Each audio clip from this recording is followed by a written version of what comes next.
Salut les amis, bienvenue sur la chaîne YouTube Buzz Macro. Nous revenons sur l'histoire de Chris Brown qui est actuellement en garde à vue à Paris pour une histoire de viol parce que nous avons plus d'informations. Générique.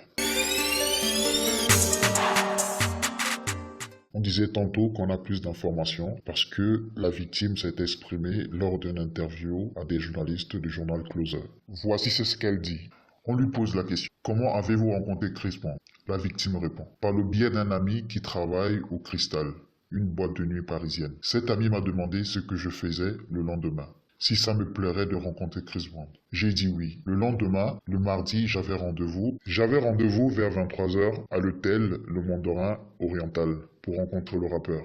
À la réception de l'hôtel, je me suis retrouvé avec des amis à lui et d'autres filles. Nous sommes montés dans sa suite, le chercher, et nous sommes tous partis dans la boîte de nuit qui s'appelle Le Quai. On lui repose la question. Comment s'est déroulée la soirée là-bas? La victime répond. Tout s'est bien passé. Vers 4 heures du matin, il décide de retourner à l'hôtel. Moi, je voulais rentrer chez moi. Mais une personne de l'entourage de Chris Brown, prise par le bras, m'a dit...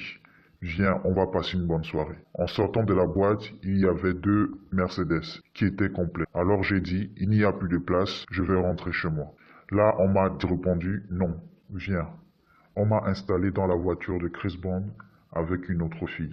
Avant de rentrer dans la suite, le garde du corps a pris les téléphones portables de tout le monde.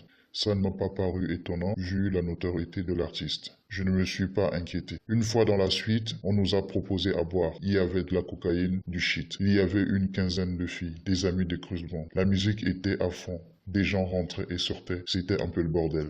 Je me suis dirigé vers les toilettes. Chris Brown m'a suivi et m'a attrapé par le bras droit et il m'a fait entrer dans une sorte de dressing et il a refermé la porte. Ça a duré 25 à 30 minutes.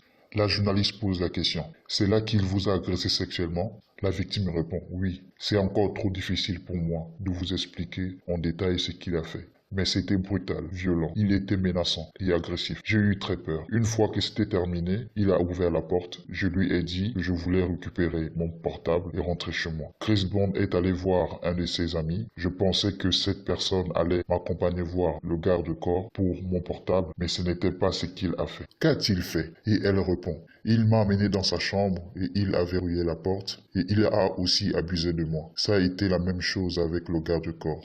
La victime s'est mise à pleurer et ensuite elle continue. La seule envie que j'avais, c'était de rentrer chez moi. J'avais trop peur. C'était 3 hommes musclés, agressifs et menaçants. Je n'ai rien pu faire. Je suis traumatisé. Je n'arrive pas à surmonter ce qui m'est arrivé. À reprendre mes habitudes, c'est horrible. Je suis perdu. Aviez-vous porté plainte? Oui, j'avais peur. Ils ont mon adresse, mon numéro de portable, ma photo. Mais je ne voulais pas qu'ils puissent faire la même chose à d'autres filles. Chris Brown, c'est le genre de personne qui se croit puissant et qui se sent au-dessus des lois. Mais non, j'irai jusqu'au bout. Abuser 3 fois dans la même soirée par 3 hommes différents, c'est insupportable à vivre. Saviez-vous si d'autres filles ont été victimes de leurs assauts ce soir-là? Je ne sais pas. Parfois les filles n'osent pas parler, elles ont peur et je les comprends. Mais moi je veux qu'ils cessent de faire ça à des filles qui n'ont rien demandé. Je pensais juste que j'allais passer une bonne soirée avec une star. Je n'imaginais pas que j'allais me retrouver enfermé avec des hommes agressifs et menaçants qui m'ont forcé à faire des choses que je ne voulais pas.